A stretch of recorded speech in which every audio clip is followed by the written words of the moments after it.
Hi అండి. ఈరోజు ఇంట్లోనే బిర్యానీ రెడీ చేసుకున్నా. ఫస్ట్ అయితే మసాలా పట్టుకున్నానండి మిక్సీలోకి. అండ్ రైస్ కుక్కర్ పెట్టుకున్న ఆయిల్ అండ్ ఘీ యాడ్ చేసుకొని, ఆ బిర్యానీకి సంబంధించిన సామాన్లంటే చెక్క, యాలక్కాయ అండ్ బిర్యానీ ఆకు అన్నీ యాడ్ చేసుకున్న. అండ్ మిర్చి వేసుకున్న, ఆనియన్స్ ఇంకా నేను ఏవైతే యాడ్ చేశానో టమాటా అన్నీ యాడ్ చేసుకొని, సాల్ట్ అయితే స్టార్టింగ్‌లోనే నేను యాడ్ చేశానండి.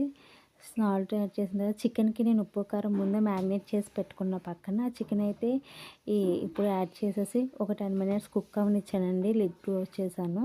కుక్ అవ్వనిచ్చిన తర్వాత బిర్యానీకి రైస్ అయితే నేను ముందుగానే కొలుచుకున్నాను.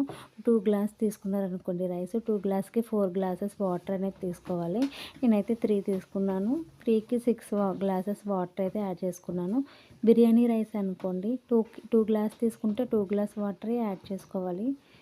అండ్ నార్మల్ రైస్ అయితే 2కి 4 అలా యాడ్ చేసుకోవాలి. అండ్ లిడ్ క్లోజ్ చేశాను. బిర్యానీ అయితే రెడీ అయిపోయిందండి. మీకు ఈ వీడియో ఎలా అనిపించింది అనేది కామెంట్ అయితే చేయండి.